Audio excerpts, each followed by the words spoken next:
نواز کہتا ہے کہ میں اشاروں کے نامے میں لکھتا ہوں، میں الٹا کلام لکھتا ہوں، اس سے شفا ہوگی، یہ بہت بڑا شیطان ہے۔ رب کعبہ کی قسم ہے یہ طریقہ نہ اللہ کے رسول نے بتلایا، نہ صحابہ نے بتلایا، نہ سلف صالحین نے بتلایا، نہ علماء نے اس پر عمل کیا، یہ ان کا اپنا بتلایا ہوا طریقہ ہے، اس کی شریعت کے اندر کوئی اثر نہیں ہے۔ مسلمانوں دیکھو، پریشانی اور مشکلیں اللہ کی طرف سے آتی ہیں، اللہ ان کو حل کر لیتا ہے۔ وما اصابکم من مصیبۃ فبما کسبت ایدیکم، جو مصیبتیں پریشانیاں آتی ہیں تمہارے اپنے ہاتھوں کی کمائی ہوتی ہے، تمہارے اپنے اعمال کا دخل ہوتا ہے، تم جب بدعملیاں کرتے ہو اللہ کی طرف سے آزمائشیں اور مصیبتیں آتی ہیں۔ اب تم بدعملیوں کو چھوڑو، اللہ کی طرف سے آزمائشیں ختم ہو جائیں، تم بدعملیوں کو چھوڑنے کے بجائے مزید جب بدعملیاں اختیار کرتے ہو، مزید پریشانیاں پڑ جاتی ہیں، مزید جب اللہ کی مخالفت کرتے ہو تو اور اللہ کی طرف سے پریشانیاں آ جاتی ہیں۔ یاد رکھو یہ پریشانیوں سے نکلنے کا راستہ نہیں، پریشانیوں کے اندر داخل ہونے کے راستے ہیں۔ حضرت عائشہ صدیقہ رضی اللہ تعالی عنہا کے پاس ایک بچہ لایا گیا۔ حضرت عائشہ نے دیکھا اس بچے کے گلے میں کوئی کپڑا لٹک رہا ہے، پوچھا یہ کیسا ہے؟ میں نے بھی کئی لوگوں کو دیکھا یہاں پر ہماری مسجد کے نمازی آئے جن کو یہ پیلیے کی بیماری ہو جاتی ہے، ہیپاٹائٹس اے بی سی، تو یہ لوگ جو ہے کچھ یہ دھاگے سے لے کر اس کے اوپر ایک لکڑی سی چڑھا کر گلے میں ڈال دیتے ہیں، ہار بنا کر گلے میں ڈال دیتے ہیں، آپ نے دیکھا ہوگا۔ حضرت عائشہ کے زمانے میں ایک بچی کو لایا گیا جس کے گلے کے اندر ایک دھاگا لٹک رہا تھا، اس کے ساتھ کوئی لکڑی لٹک رہی تھی۔ پوچھا گیا یہ کیا ہے؟ کہا یہ فلاں بیماری سے نجات کے لیے لگا رکھا ہے۔ کہا یہ بیماری سے نجات نہیں دے سکتا، یہ تو بیماری میں اضافہ کرنے والا ہے۔ میرے نبی نے فرما دیا ہے جو شخص ایسا کام کرے گا اللہ اس کی بیماری میں اضافہ فرما دے۔ حضرت عائشہ فرماتی ہے جس کے لیے میرے نبی نے دعا کی ہو اس سے شفا نہیں مل سکتی، اس سے بیماری ملے گی تمہیں۔ فوری طور پر اپنے ہاتھ سے اس کے گلے سے کھینچ لیا وہ دھاگا اور توڑ کر پھینک دیا اور فرمایا کہ رسول اللہ نے کہا ہے، رسول اللہ نے فرمایا ہے کہ لوگوں جس کے گلے کے اندر تعویذ ڈلا ہو تم کوشش کر کے محنت کر کے اس کو اس سے آزاد کر دو، اللہ تعالیٰ اس کے بدلے میں تمہیں جہنم سے آزاد کر دیں گے۔ کتنی عظیم بات کہی حضرت عائشہ صدیقہ رضی اللہ تعالی عنہا نے، اور آج مسلمانوں ہر جگہ پر یہ باتیں بھی ہمیں نظر آتی ہیں، اخباروں کے اندر بڑے بڑے اشتہار چھپتے ہیں، جو چاہو تو پوچھو، ایک تعویذ پر کام مکمل، منٹوں کے اندر بات مکمل، منٹوں کے اندر پسند کی شادی، منٹوں کے اندر محبت میں کامیابی، منٹوں کے اندر کاروبار عروج پر، منٹوں کے اندر یہ، منٹوں کے اندر وہ۔ سوچنے کی بات یہ ہے جو منٹوں کے اندر دوسروں کو کرتے ہیں خود فٹ پاتھ پہ کیوں بیٹھتے ہیں؟ یہ شیطان کے چہرے ہیں، شیطان کے چہرے، کوئی تعویذ اور اس کی حقیقت نہیں ہے، یہ سارے ہتھ کنڈے ہیں۔ لوگ کہتے ہیں پرانی تعویذ ہم دیتے ہیں، پرانی تعویذ کی بھی کوئی حیثیت نہیں ہے۔ اگر قرآن کا تعویذ دینا جائز ہوتا تو محمد رسول اللہ صلی اللہ علیہ وسلم سب سے پہلے یہ کام کرتے۔ آپ نے کہیں یہ نہیں کہا کہ قرآن سے رعایت سے تعویذ بنا کر گلوں میں ڈال دو، کہیں کہا ہے اللہ نے، کہیں رسول اللہ نے یہ تعلیم دی ہے؟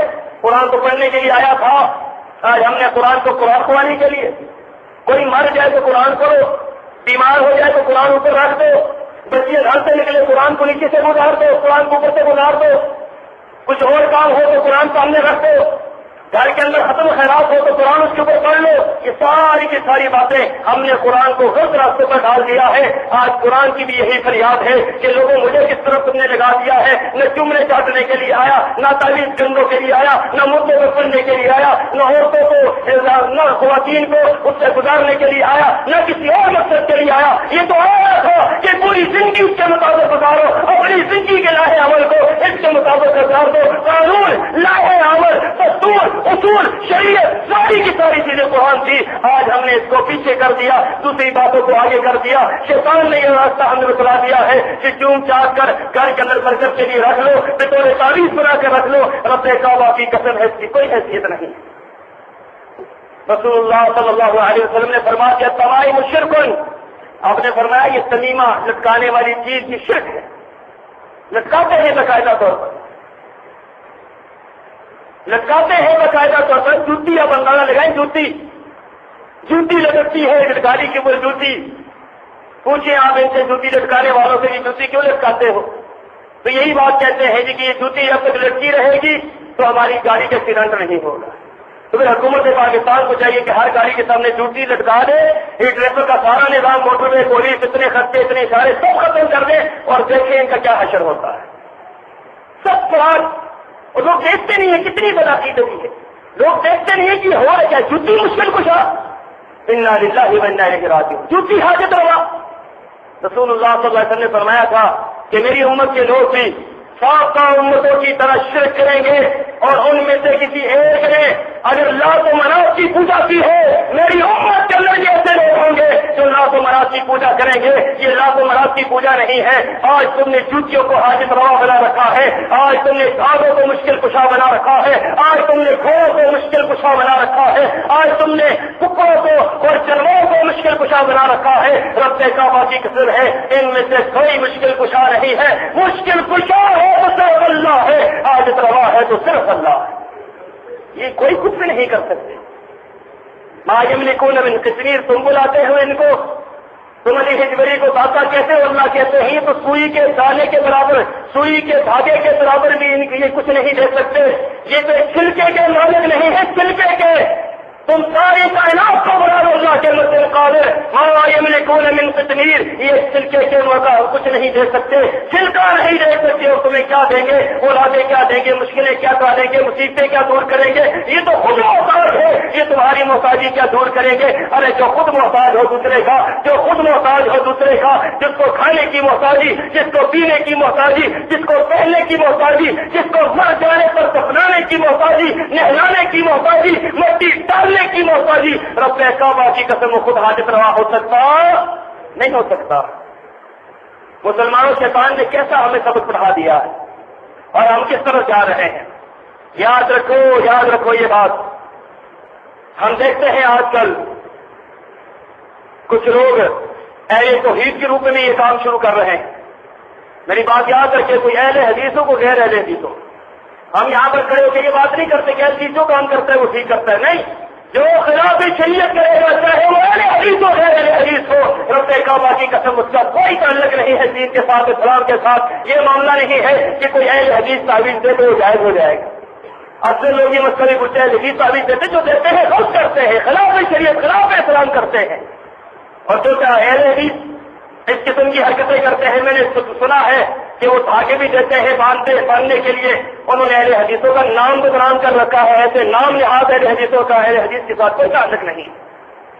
یہ کوئی نہ سمجھے کہ ہمارا مسئلہ ایسا ہے کہ ہم بھی روایتی لوگ ہیں، جو وہ کرے وہی ہم کرتے ہیں. نہیں، ہم وہ کرتے ہیں جو رب کے قرآن نے کہا ہے، محمد رسول اللہ کی حدیث نے کہا.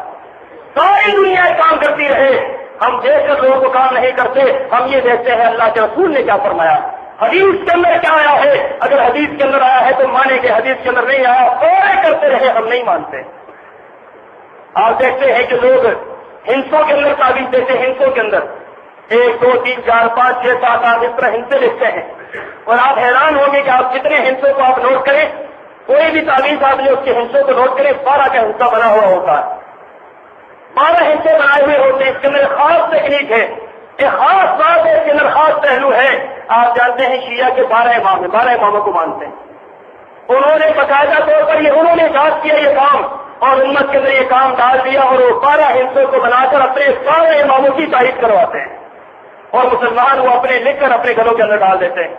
یہ ہندسوں کا لکھنا اس کی کوئی حیثیت نہیں ہے. جو لوگ یہ کہتے ہیں یہ ہند سے قرآن کے متبادل ہے، حدیث کے متبادل ہے، یہ خلاف شریعت ہے، خلاف اسلام ہے. ہند سے نہ قرآن کے متبادل ہو سکتے ہیں، نہ حدیث کا متبادل ہو سکتے ہیں، نہ قرآن کا متبادل ہو سکتے ہیں. جس طریقے سے قرآن آیات کا لکھنا ناجائز ہے، اس سے بڑھ کر ہندسوں کا لکھنا ناجائز ہے. اللہ کے رسول کی تعلیمات نہیں ہے، آپ کی یہ تعلیمات نہیں ہے. آپ کی تعلیمات یہ ہے، رسول اللہ صلی اللہ علیہ وسلم نے صحابہ کرام کے سامنے ایک حدیث بیان کی، اور قربان جائے صحابہ پر کیسے عقیدے والے لوگ تھے. بخاری شریف کی روایت ہے، اللہ کے رسول نے بیان فرمایا کہ 70,000 افراد میری امت میں سے 70,000 افراد بغیر حساب و کتاب کے بہوں میں باہیں ڈال کر جنت کے اندر داخل ہوں گے، اور ان کے چہرے تو چمک رہے ہوں گے جس طرح چودھری رات کا چاند چمکتا. صحابہ کرام نے عرض کی، اللہ کے رسول ذرا یہ تو بتلائیے ان کی خوبیاں کیا ہوگی، وہ کیا کام کریں گے. فرمایا ان کی خوبیاں یہ ہوں گی کہ وہ تعویذ گنڈوں پہ یقین نہیں کریں گے. ان کی خوبیاں یہ ہوگی وہ دم درود پر یقین نہیں رکھیں گے، وہ بیماری میں ہو